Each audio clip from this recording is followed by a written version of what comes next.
સમાચાર સુરતમાંથી કે જ્યાં સચિનમાં ડુંગળી કાપવાના મુદ્દે રૂમ પાર્ટનરની હત્યા થઈ ગઈ। માત્ર સામાન્ય બાબતમાં બોથડ પદાર્થ મારીને રૂમ પાર્ટનરને મોતને ઘાટ ઉતારવામાં આવ્યો। જમતી વખતે ડુંગળી કાપવાનું કહેતા ઝઘડો થયો હતો।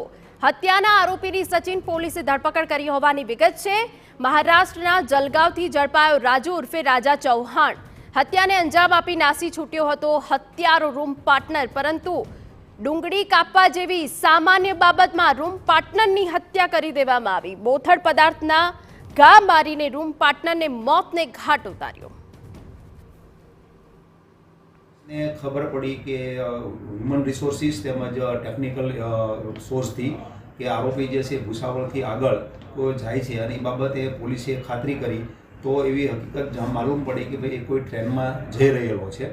એમનું લાઈવ લોકેશન પણ મેળવવામાં આવેલું, જેથી સુરતની આરપીએફ પોલીસ અને ભૂસાવળ જલગાંવની ક્રાઇમ બ્રાન્ચની આરપીએફ પોલીસની મદદથી પોલીસને તાત્કાલિક અત્રેથી રવાના કરી ત્યાંની આરપીએફ પોલીસની મદદથી એમને ટ્રેનમાંથી ઝડપી લેવામાં આવેલ છે।